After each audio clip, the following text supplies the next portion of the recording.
आप देख रहे हैं मलिक न्यूज 24। नजर सच खबर पर। बाड़ी 253 एकड़ भूमि विक्रय मामले की निष्पक्ष जांच की मांग। रायसेन जिले के बाड़ी में 253 एकड़ भूमि विक्रय मामले को लेकर विवाद लगातार गहराता जा रहा है। इस संबंध में ऑल इंडिया मुस्लिम त्योहार कमेटी के प्रतिनिधिमंडल ने वक्फ बोर्ड अध्यक्ष सनावर पटेल को ज्ञापन सौंपकर पूरे मामले की निष्पक्ष जांच कराने और दोषियों के विरुद्ध सख्त कार्रवाई की मांग की है। प्रतिनिधिमंडल ने ज्ञापन के माध्यम से आरोप लगाया कि भूमि विक्रय मामले में कई गंभीर अनियमितताओं की आशंका है, जिसकी गहन जांच आवश्यक है। उन्होंने मांग की कि मामले से जुड़े सभी जिम्मेदार व्यक्तियों की भूमिका की जांच कर दोषियों पर कानूनी कार्रवाई की जाए। वहीं वक्फ बोर्ड अध्यक्ष सनावर पटेल ने सभी पक्षों की बात ध्यानपूर्वक सुनते हुए आश्वासन दिया कि मामले की निष्पक्ष जांच कराई जाएगी। उन्होंने कहा कि जांच में जो भी व्यक्ति दोषी पाया जाएगा उसके खिलाफ नियमानुसार सख्त कार्रवाई सुनिश्चित की जाएगी। इस दौरान उपस्थित लोगों ने भी पारदर्शी जांच की मांग करते हुए कहा कि सच सामने आना चाहिए और किसी भी दोषी को बख्शा नहीं जाना चाहिए। मैं स्वागत करता हूं इस प्रकार की किसी भी शिकायत का। त्योहार कमेटी का भी स्वागत करता हूं कि समाज जो जिंदा है उसको जिंदा दिखना भी चाहिए। नया कानून जो आया है, भारत सरकार नया कानून लेकर आई है, वो कानून ही इसलिए लेकर आई है कि जो अभी तक गोलमाल चल रहा था, संपत्तियां बिक जाया करती थी, अब सारी संपत्ति ऑनलाइन हो रही है, उम्मीद पोर्टल पर चढ़ रही है। उम्मीद पोर्टल पर चढ़ने से, ऑनलाइन होने से एक क्लिक पर सब संपत्ति हमारे सामने आ रही है। तो मैं नए कानून के लिए भी भारत सरकार का धन्यवाद ज्ञापित करता हूं कि आज उसके कारण से हम लोग उचित कार्रवाई कर पा रहे हैं। आपके स्वागत के साथ आपके चैनल के माध्यम से अपील करता हूं कि और भी जहां जहां इस प्रकार की गड़बड़ियां हुई है, हम लोग अपने स्तर पर भी सब सर्च कर रहे हैं और आपके चैनल के माध्यम से पूरे मध्य प्रदेश के सम्मानीय नागरिकों से भी अपील करता हूं कि इस प्रकार की जो गड़बड़ियां हुई है उनको आप एक शिकायत के माध्यम से हमारे पास पहुंचाइए। जिस प्रकार से आज बाड़ी का मामला हमारे संज्ञान में लाया गया है, हम तत्काल इसकी जांच करवाएंगे और दोषी कोई हो, बड़ा हो छोटा हो, कानून से बड़ा नहीं, कानून के दायरे में लाएंगे और सख्त कार्रवाई करेंगे। तो वक्फ की प्रॉपर्टी क्या मध्य प्रदेश वक्फ के नियम में है क्या कि खरीदना बेचना?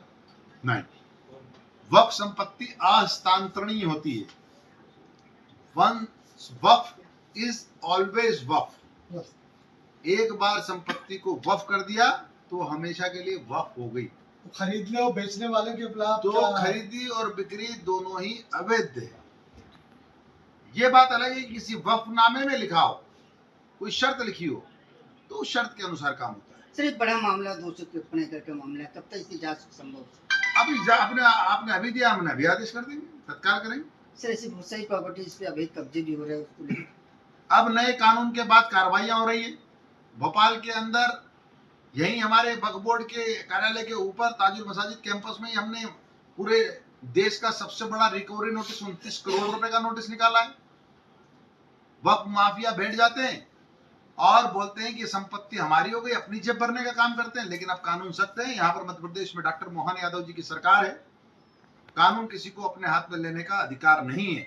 वक्फ की संपत्तियां वाकिफ की मंशा के अनुसार उपयोग हो, फलाही काम अर्थात जन कल्याण और परोपकार के कार्य के लिए उपयोग हो, यही वाकिफ की मंशा है। हम लोग और वर्तमान का बोर्ड, हमारे अधिकारी कर्मचारी सब इस बात के लिए अहद है, दृढ़ संकल्पित है कि फलाही काम होंगे। हम बेटे बेटी, जो योग्य बेटे बेटी, जो काबिल बेटे बेटी, जो मेधावी बेटे बेटी हैं, जो पढ़ाई में अच्छे हैं लेकिन आर्थिक अभाव के कारण से अपनी पढ़ाई जारी नहीं रख पाते हैं, ऐसे बेटे बेटियों के लिए हम लोग स्कॉलरशिप स्कीम पढ़ो पढ़ाओ, मुल्क की तरक्की में भागीदार बनो, उसके तहत लगातार बेटे बेटियों को पढ़ाई में सहयोगी बनने का काम कर रहे हैं। अभी यही पास में जो अनाथालय शाहजहानी वक्फ शाहजहानी, इसमें जहां इस्तीमा बाजार लगता है, यहाँ करोड़ों रुपए की दुकान लगती है, लेकिन वहां के जो जिम्मेदार है उन लोगों ने कह दिया कि ये तो वक्फ की संपत्ति नहीं है। भाई वक्फ की संपत्ति नहीं है तो आप बताइए कि वक्फ की संपत्ति नहीं है, अपनी आपकी संपत्ति तो दस्तावेज बताइए। एक फर्म्स एंड सोसाइटी से संस्था का रजिस्ट्रेशन करा लेना और रजिस्ट्रेशन कराकर उस संस्था को रन करना, ये अच्छी बात है। लेकिन संपत्ति कहाँ से आई? तो मध्य प्रदेश के तो ये संपत्ति कहाँ से आई? तो संपत्ति को इनको बताना पड़ेगा और इन पर भी हम सख्त कार्रवाई कर रहे हैं। 29 करोड़ रुपए का हमने नोटिस निकाला है और जो वहां हॉस्पिटल संचालित होता था जीवन रेखा, उस जीवन रेखा हॉस्पिटल को हमने अपने पोजीशन में लिया, उसकी वैधानिक किराएदारी वक्फ बोर्ड ने की और आज लगभग 1,80,000 रुपए माह के हिसाब से हमको एक साल का ही 20 लाख रुपया आ चुका है। सर उस ग्राउंड और उस 20 लाख रुपया वाकिफ की मंशा थी कि ये भोपाल में रहने वाले जो अनाथ है, यतीम है, उन यतीम लोगों पर काम हो। तो हम तत्काल एक आध सप्ताह में जो पैसा हमारे पास आया है हमने जो वक्फ माफिया से छीना है और वक्फ की आय को बढ़ाई है। हम भोपाल के जो यतीम हैं उन बेटे बेटियों के लिए अलग से एक स्कॉलरशिप चालू कर रहे हैं, उसमें आप सबको बुलाएंगे। आप सबकी भी हमको सहयोग की आवश्यकता है। इस प्रकार के दुष्टों से, वक्फ माफियाओं से, गुंडों से, समाज विरोधी लोगों से लड़ने के लिए कानून के साथ साथ समाज को भी खड़ा होना पड़ेगा। मैं आप सबका इस्तेमाल करता हूँ।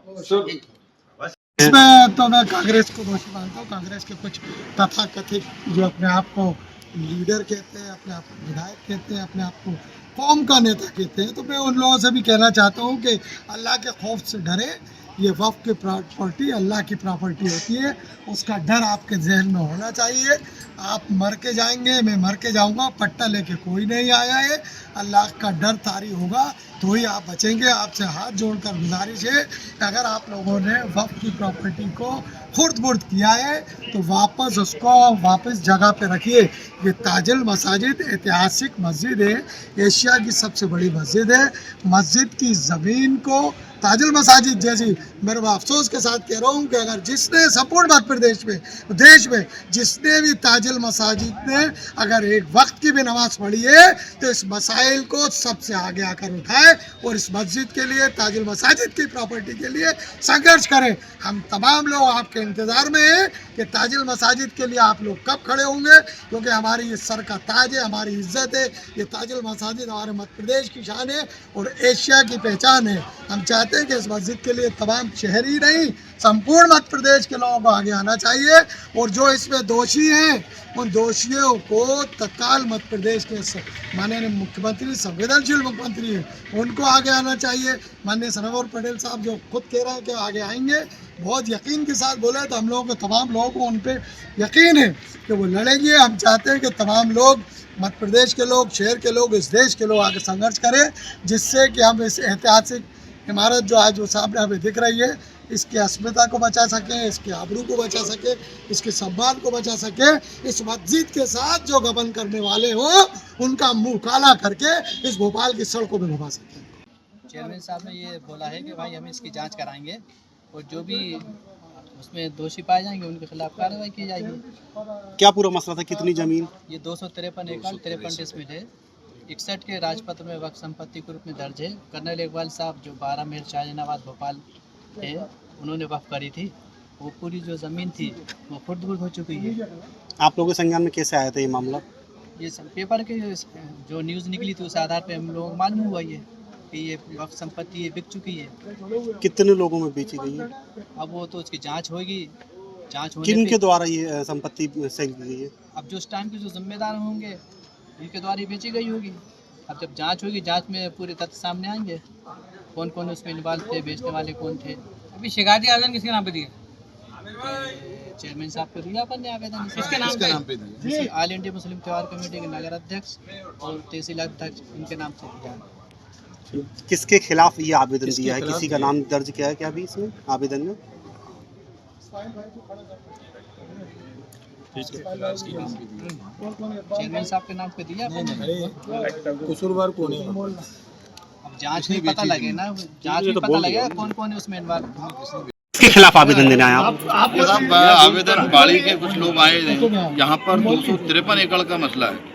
इसमें माननीय सनोवर पटेल साहब से मुलाकात करी है और उन्होंने हमें आश्वासन दिया है कि हम इसकी जांच तुरंत तत्काल, उन्हें लिख के दे दिया कि हम इसकी जांच करा रहे हैं और जो भी दोषी हैं इसमें उन पर कड़ी से कड़ी कार्रवाई करेंगे।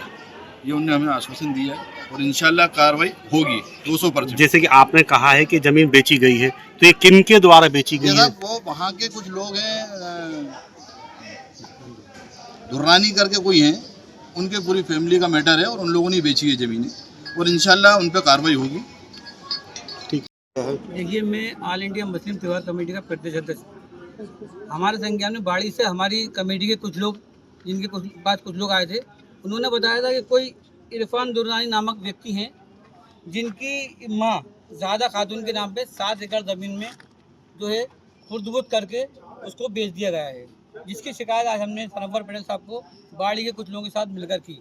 लेकिन ये जो ज़मीन बेची गई है, इसमें इतनी ज़मीन नहीं है, इसमें टोटल ज़मीन 253 एकड़ ज़मीन है, जिसको ऊपर जो है कार्रवाई करी जाएगी। अलग अलग लोगों के नाम पे है दर्ज है, जिसमें से 5 एकड़ ज़मीन को अभी बेच दिया गया है, जो सनवर 7 एकड़ ज़मीन को जो सनवर पटेल जी के नॉलेज में नहीं थी, उन्होंने क्या इसकी जांच कराएंगे, उसके बाद इस पर कुछ ना कुछ एक्शन जरूर लेंगे।